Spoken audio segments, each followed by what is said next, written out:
અંદર સામાજિક વિજ્ઞાન વિષયમાં આપણે પાંચમું પ્રકરણ ભારતમાં વિજ્ઞાન અને ટેકનોલોજીનો વારસો.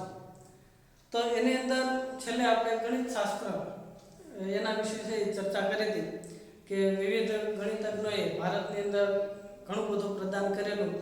આર્યભટ્ટ વિશે પણ જોયું હતું. ત્યાર પછી આગળ આજે થોડુંક આગળ જોઈએ તો એની અંદર ખગોળશાસ્ત્ર અને જ્યોતિષશાસ્ત્ર.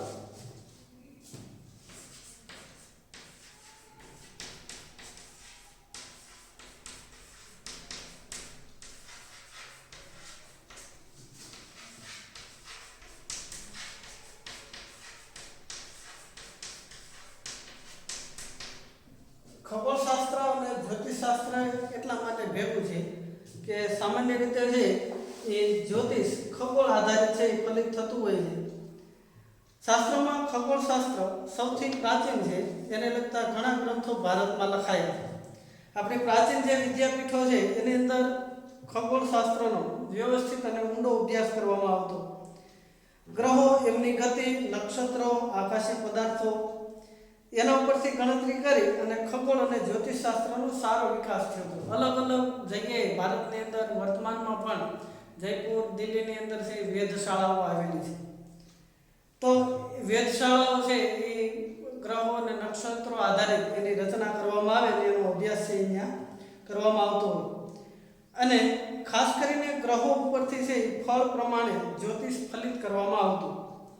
જેના નામ ઉપરથી ભારતના પ્રથમ ઉપગ્રહનું નામ આર્યભટ્ટ રાખવામાં આવ્યું. તો એ આર્યભટ્ટે પણ ખગોળ વિદ્યાની અંદર મહત્વનું યોગદાન આપેલું છે.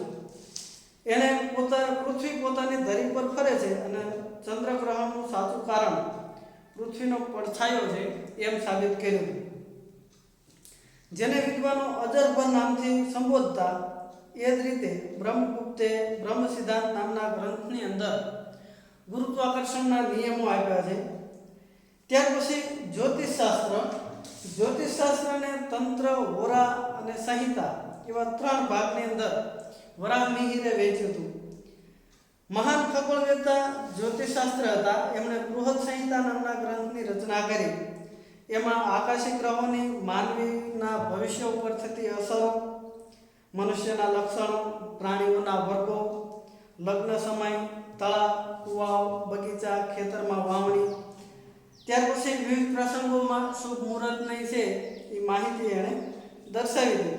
તો આ બધાની અંદર જે નિપુણતા હતી એને કારણે છે આપણને એની જે નિપુણતા ઉપર આપણને ગર્વ થવો જોઈએ. તો સૌથી પહેલા આપણે લઈએ ખગોળશાસ્ત્ર.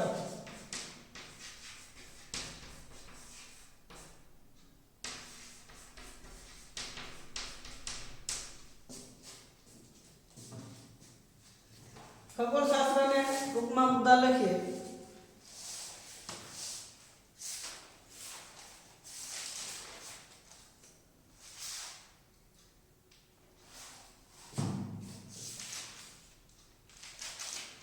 તો એની અંદર પ્રાચીન વિદ્યાપીઠોની અંદર ખગોળશાસ્ત્ર અને જ્યોતિષશાસ્ત્રનો અભ્યાસ કરવામાં આવતો.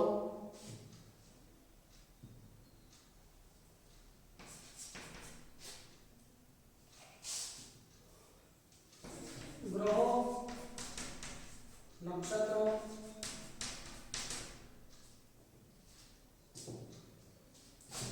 તેની ગતિ, પછી જ્યોતિષ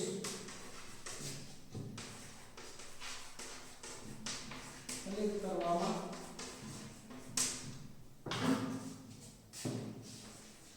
આવે. એનો મતલબ એમ કે ખગોળશાસ્ત્ર છે એ જ્યોતિષશાસ્ત્ર છે ખગોળશાસ્ત્ર આધારિત હતું. ભારતના પ્રથમ ઉપગ્રહનું નામ આર્યભટ્ટ રાખવામાં આવ્યું. તો આર્યભટ્ટે ખગોળશાસ્ત્રમાં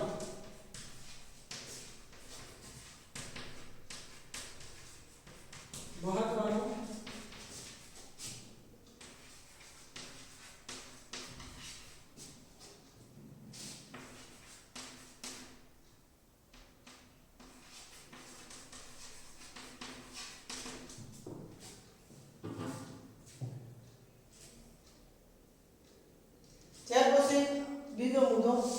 કે એમને પૃથ્વી પોતાની ધરી પર ફરે છે તેણે સાબિત કર્યું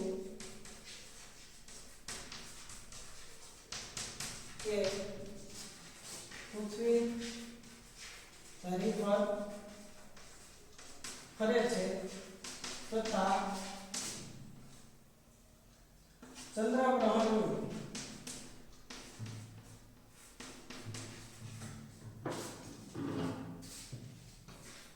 સાચું કારણ પૃથ્વીનો પડછાયો.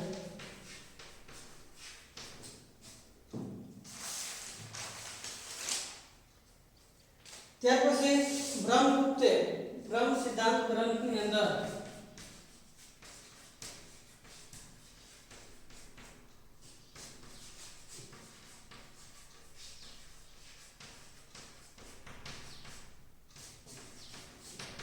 ગ્રંથમાં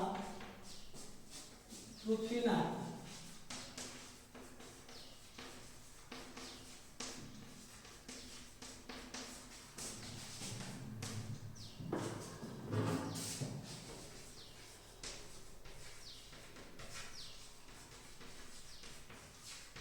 ગુરુત્વાકર્ષણના નિયમો આપ્યા છે એનો ઉલ્લેખ કરેલો છે. બરોબર. તો આ ઉપરાંત આને થોડુંક શણગારવા માટે તમારે એ પણ લખવું પડે કે પ્રાચીન જે ભારતની વિદ્યાપીઠો હતી એની અંદર ખગોળશાસ્ત્ર અને જ્યોતિષશાસ્ત્રનો ઊંડો અભ્યાસ કરવામાં આવતો. ત્યાર પછી ભારતની અંદર અલગ અલગ દિલ્હી, જયપુર એવા સ્થળોએ છે કે વેધશાળાઓ આવેલી છે.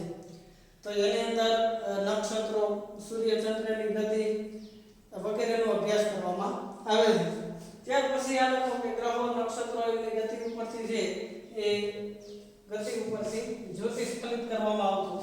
આર્યભટ્ટે ખગોળશાસ્ત્રમાં મહત્વનું પ્રદાન કર્યું છે એટલે આપણા પ્રથમ ઉપગ્રહનું નામ આર્યભટ્ટ એવું નામ રાખેલું છે.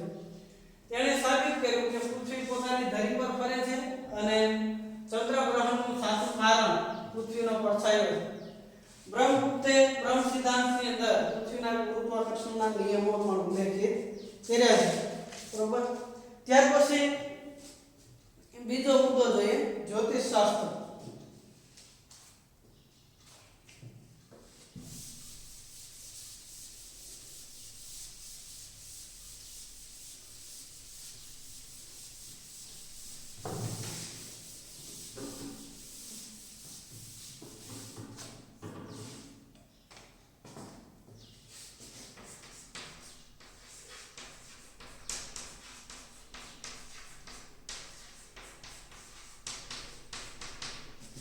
જ્યોતિષશાસ્ત્રની અંદર તો કે વરાહ મિહિરે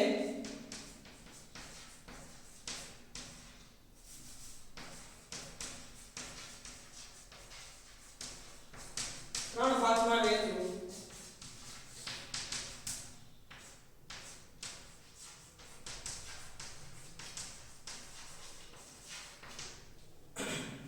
તંત્ર, હોરા અને સંહિતા.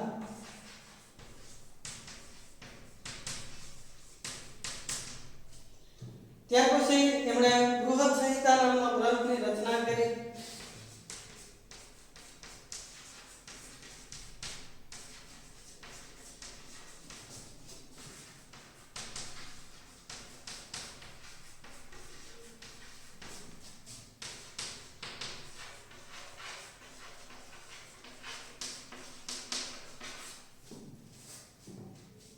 ત્યાર પછી આકાશી ગ્રહો,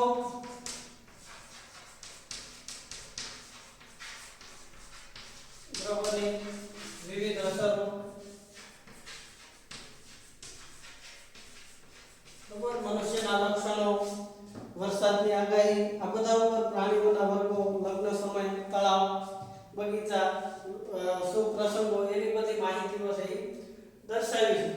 તો આ બધાને આધારે છે જ્યોતિષશાસ્ત્રનો પણ જ્યોતિષશાસ્ત્ર એક પ્રકારનું ગણિત છે. બરોબર. કે એની અંદર જે વિવિધ આજુબાજુની જે ભૌગોલિક ગતિવિધિઓ હોય એના આધારે છે એ જ્યોતિષ ફલિત કરવામાં આવતું. તો આ બંને જે મુદ્દાને આધારે ખગોળશાસ્ત્ર અને જ્યોતિષશાસ્ત્ર છે એ તમે પરીક્ષામાં લખી શકશો. તો ટૂંકમાં એને જે મૂળ જે મુદ્દા હોય એના હાર્ટ હોય એને પકડો તો છે એ જવાબ લખવામાં બહુ તકલીફ પડશે નહીં. ત્યાર પછી વાસ્તુશાસ્ત્ર જોઈશું.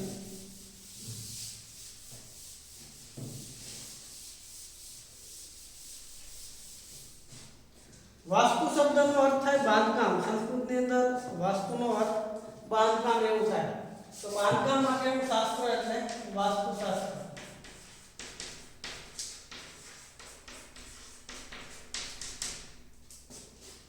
વાસ્તુશાસ્ત્રના મુખ્ય જે આપણે સ્થપતિઓ ગણીએ અથવા તો એના વાસ્તુશાસ્ત્રના જાણકાર તો બ્રહ્મા, નારદ, બૃહસ્પતિ વગેરેનો સમાવેશ કરી શકાય. તો વાસ્તુશાસ્ત્ર જ્યોતિષશાસ્ત્રનો અવિભાજ્ય અંગ છે.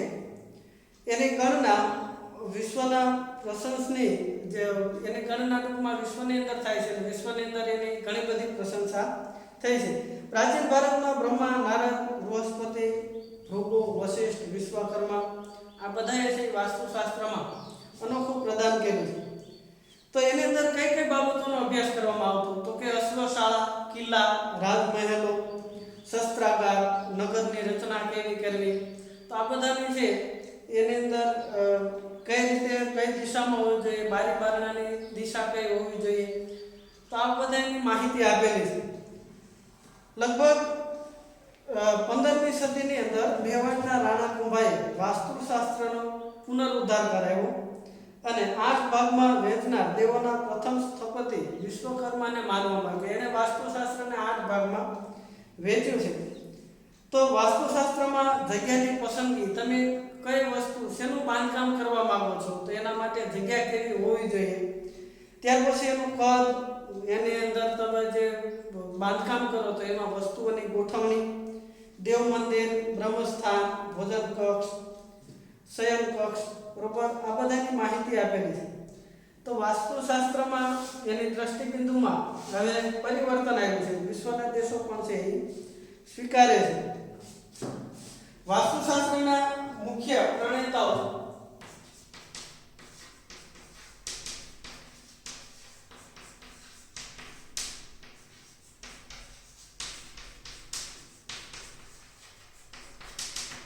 પ્રણેતાઓની અંદર તો કે બ્રહ્મા, નારદ, ભૃગુ, વશિષ્ઠ, વિશ્વકર્મા બરોબર વગેરે છે એ વાસ્તુશાસ્ત્રના પ્રણેતા છે. દેવોના પ્રથમ સ્થપતિ વિશ્વકર્માને માનવામાં આવે છે.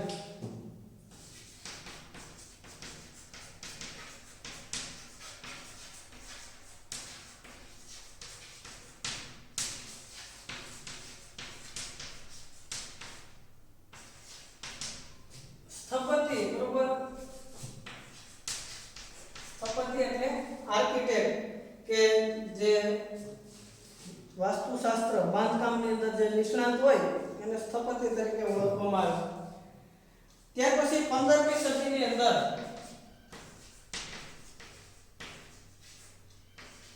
સદીમાં મેવાડના રાણા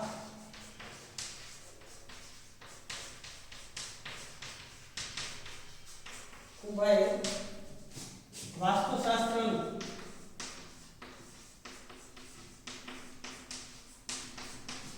પુનરુદ્ધાર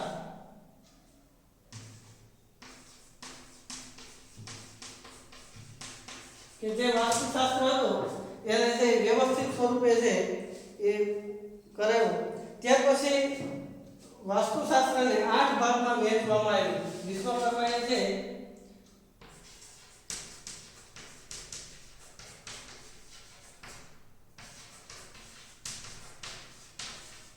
વાસ્તુશાસ્ત્રને 8 ભાગમાં વહેંચ્યું છે.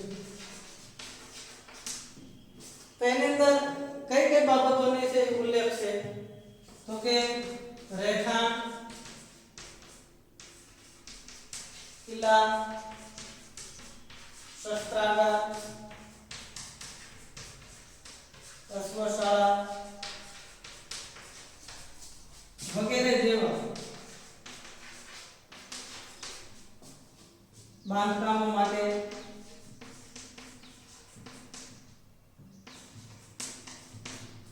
જગ્યાની પસંદગી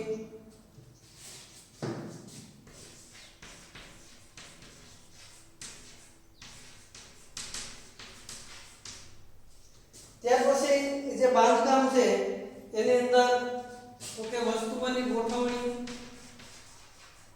બરાબર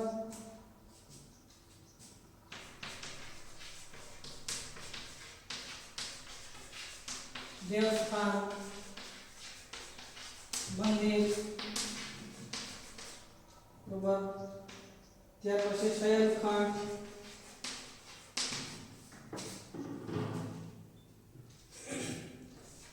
વગેરે જેવી માહિતી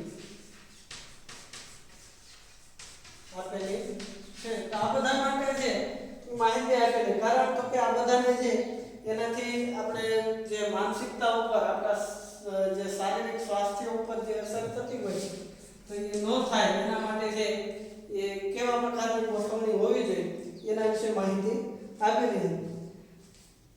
ત્યાર પછી વાસ્તુશાસ્ત્રને વર્તમાનમાં વૈજ્ઞાનિક દ્રષ્ટિબિંદુથી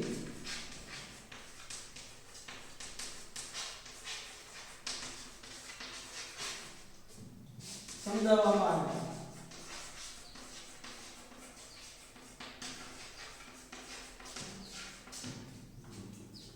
આવે અને વિશ્વમાં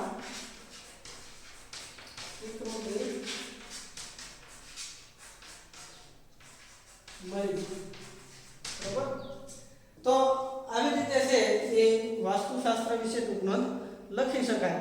અગત્યના મુદ્દા વિશે આપણે ધ્યાન દોરવું હોય તો કે વાસ્તુશાસ્ત્રના પ્રણેતા બરાબર ત્યાર પછી દેવોના પ્રથમ સ્થપતિ વિશ્વકર્મા રાણાભાઈને વાસ્તુશાસ્ત્રનો પુનરુદ્ધાર કરાયો બરાબર અને એને 8 ભાગમાં વહેંચી દીધું પણ વિશ્વકર્માએ.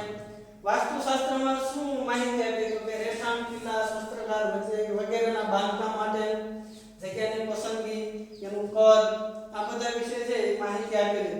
ત્યાર પછી જે ઘરની ગોઠવણી હોય કે દુકાન ઘર તો એની અંદર વસ્તુઓની ગોઠવણી ઘરમાં દેવસ્થાન મંદિર શયનખંડ આ બધી વિશે માહિતી આપેલી.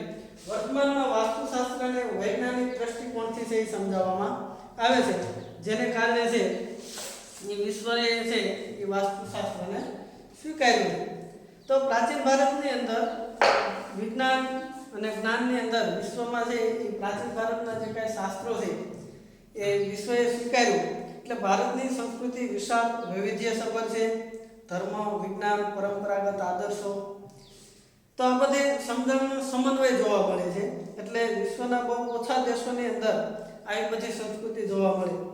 આપણી સંસ્કૃતિમાં સહિષ્ણુતા સમાનતા વ્યક્તિને ધર્મ અને જીવન પદ્ધતિના મૂલ્યો હોવા છતાં એકતાના દર્શન થાય છે. તો એ વિવિધતામાં એકતા એ આપણી મૂળભૂત જે આપણું લક્ષણ છે એ ભૂલાવવું જોઈએ નહીં. હોમવર્કની અંદર વાસ્તુશાસ્ત્ર વિશે ટૂંકમાં લખવાની છે બરોબર અને ત્યાર પછી જો કોઈને ટાઈમ રહે તો ખગોળશાસ્ત્ર અને જ્યોતિષશાસ્ત્ર લખવું પણ વાસ્તુશાસ્ત્ર ફરજિયાત લખવાનું છે. પાકી બુકની અંદર તો કે રસાયણ વિદ્યા બરોબર રસાયણ વિદ્યાની અંદર એ આખો મુદ્દો ત્યાર પછી વૈદિક વિદ્યા શલ્ય ચિકિત્સા ત્યાર પછી ગણિત શાસ્ત્ર અને છેલ્લું વાસ્તુશાસ્ત્ર બરોબર 4 બાબતો રસાયણ વિદ્યા ત્યાર પછી વૈદિક વિદ્યા અને શલ્ય ચિકિત્સા ગણિત શાસ્ત્ર અને વાસ્તુશાસ્ત્ર આટલી વસ્તુ લખવાની છે.